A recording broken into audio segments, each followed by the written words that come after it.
where this stands with people, but it was. I think it was better than what we'd seen from Diesel. Meltzer reports this a little bit higher as just under 4 stars, and I'm probably the same with it. I felt like it was a much more improved, a better idea to do this than have what they'd been doing for so many months now with Diesel, and have him in this way. It's interesting, Matt, that Michaels goes back with him here, and there's that kind of, Michaels is now the baby face. But do you feel like they're almost Shawn Michaels and WWF at this point are thinking, hang on, I better get up there with my guy, and the best way of doing that is going to be by going out there with him. And I guess in WWF and Vince's eyes is, if you stick Michaels with Diesel, could soften the blow a little bit here with what I've been giving him of late. And obviously having Michaels with him is kind of like the little underdog, and he can tag in Diesel as the big guy that can help him out again, I guess. Yeah, I mean, it worked well enough the first time, so I guess things weren't all as fantastic as they hoped after they'd sort of split and they went their separate ways. But I think why not go back to it if that's what the fans back then were kind of calling for. Yeah, no, I totally agree. So Matt, we just talk about working with those guys and doing it that way. So what did WWF do when they go over to England for their tour? They put him up against Yokozuna. These are dreadful matches as well, by all accounts. And Diesel he's in the Royal Albert Hall. He's in Hull. They even fly over to Austria at one time, and all the matches are between Diesel and Yokozuna, with Diesel winning every time. But the matches are reported as horrendous, and I can imagine it as well. So they still seem like the same philosophies there about giving him the big monster to deal with. It's worth reporting here that Meltzer reports all the B shows. Now, when we say B shows, they basically mean there's 2 lots of... When the WWF go on tours, there's always 2 different rosters, and that's not, people think, but now they can do that because they've got Raw and SmackDown. No.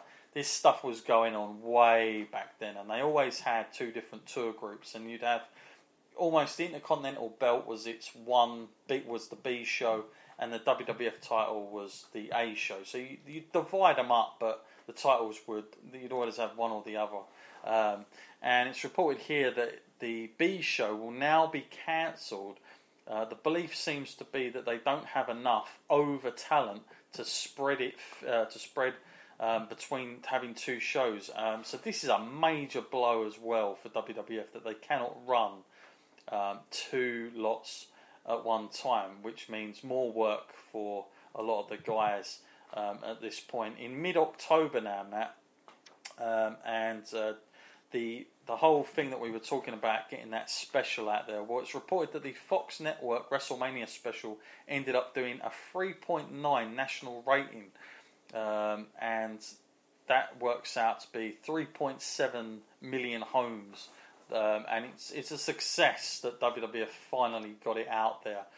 It took a long while, Matt, considering we're in October and WrestleMania was back in March. But from the NBC deal blowing up in their face, finally they get it out there, and maybe they do get some fresh people watching it, but they definitely needed it at that time.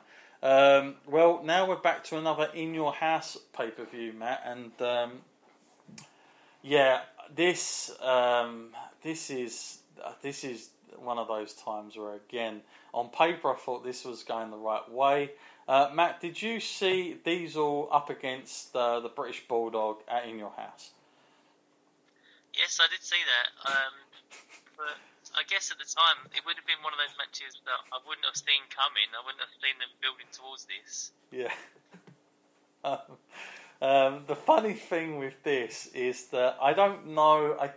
I didn't check it, but I know it only because I had it on VHS at one time, this tape, and I remember watching it live. My mate had video recorded it, but as it's going off the air, Matt, because the whole thing is about the crowd reaction in this match, Matt. I mean, it was bad. Fans were not amused by Diesel at this point. It almost seemed like they'd given up. But basically, just as the cameras faded to black, signifying the end of In Your House show, the disgusted Vince McMahon threw down his glasses, but it could still be heard on the headset as he threw his headset down, and he just says, "Horrible." Get me out of here. And you hear it, and it's like, oh boy, that's pretty bad then. And I remember my mate playing it to me, and he was like, "Look, you heard it. He come out of character." And he obviously didn't realise it was still recording, but it was just like, just damn horrible. And the funny thing is that you have Vince cutting off the air, and he's going, "What a show! What an In Your House! What a show!" So next he's like, "This was damn horrible."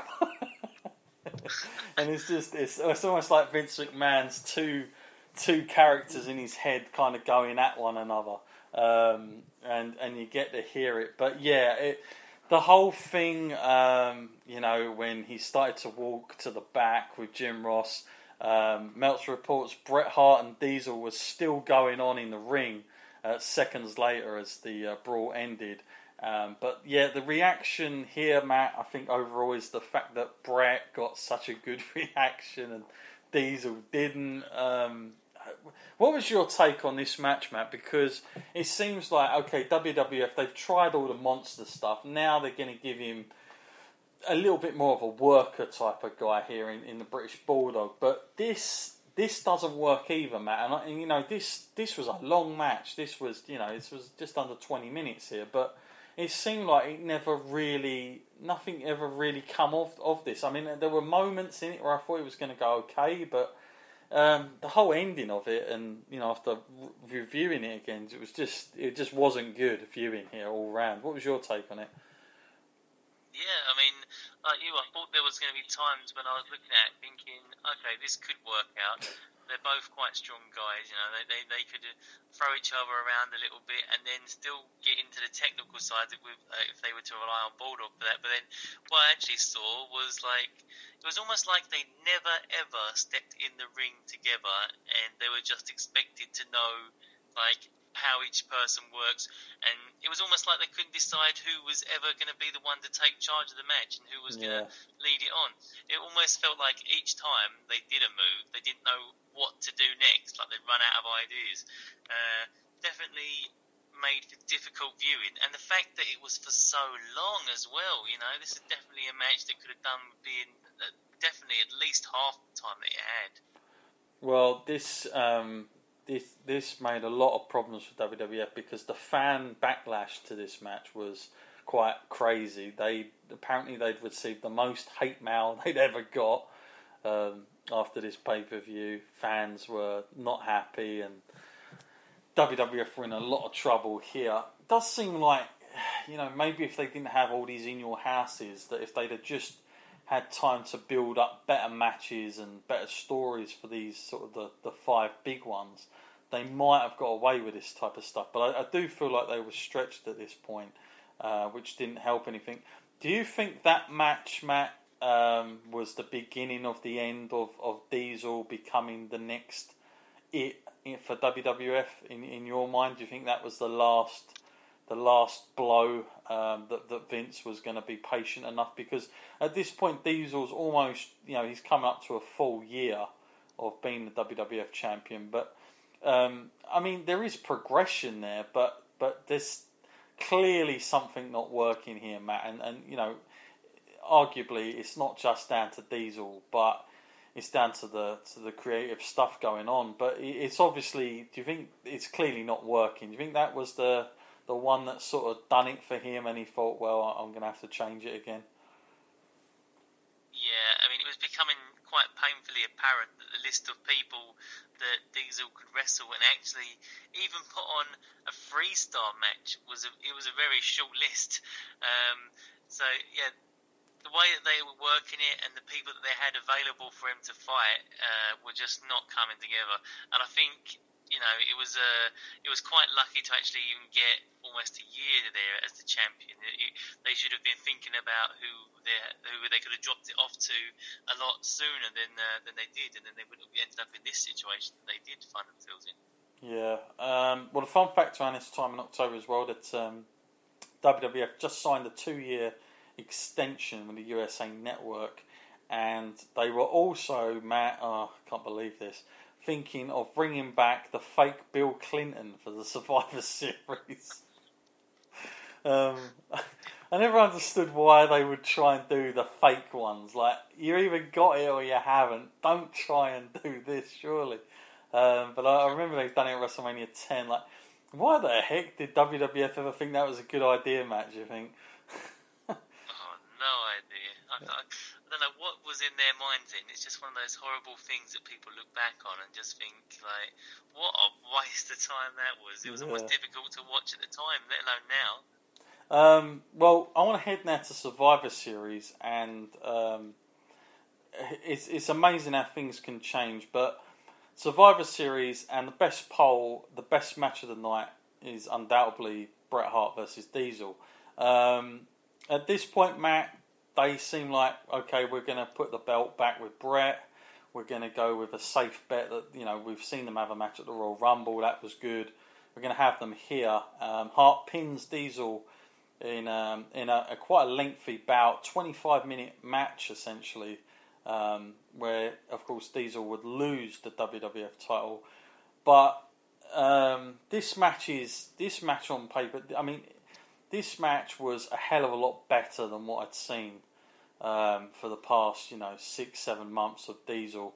And obviously Bret was a fantastic worker, very similar to Shawn Michaels in the sense that he could make a broomstick look good. Do you think, is that a fair assessment of this, Matt, that Diesel will always go down as being a guy that needed to work with somebody who could work better than him essentially in the ring, who could carry the match for him? Is that a fair assessment, or do you think that Diesel just didn't have the right opponents? I mean, it's difficult to say, but where do you stand with that? Yeah, I mean, I'm going to say that. I've even seen interviews with Kevin Nash himself, and he's been open about saying that. Yeah. That he definitely felt much more comfortable wrestling a Bret Hart or a Shawn Michaels, someone that could take some of the burden off of him. So yeah, but I suppose there's no shame in that. I mean, there's knowing your capabilities, isn't there? And if he wasn't able to stretch beyond that, then that was more down to Vince McMahon, who should have seen that in him a lot sooner. Sure. I take it you saw this match, Matt, as well. Yes, I did. And you go on. I thought it was pretty great how much of the load that Bret Hart did carry, and the moves that he was putting out. He was putting out moves that he just doesn't normally do week in, week out. He was doing like corkscrews, like over the top rope and everything. It was like pretty amazing to see. Where do you put that in the terms of both their matches? Do you rank this one higher than the Rumble? Yeah, I would. I would say this is one of Diesel's best matches in his WWF run. I was going to say. I guess he did put a little bit into it himself, of course, because it takes two to actually make these things happen. But he was more about selling than he was about actually pulling off any spectacular moves. Yeah. Well, of course, this ends Diesel's run as the WWF champion, and as we roll into December here, Diesel was on none other than Lifestyles of the Rich and Famous this week. I'm not sure if that was put up there thinking he'd still be WWF champion, but he's there. And Diesel was on a phone-in show on the 13th of the 11th. It's reported here, going back a month earlier here, that DC plugins the survivors. Among the comments, when a caller's asked him about wrestling Hulk Hogan, he said he'd never wrestle anyone older than his uncles. It's quite interesting considering what happened up with Diesel and his future, isn't it, Matt? To make that, but He complained during the show about inside politics regarding pushes in WCW. When asked about Ric Flair, he said Flair had already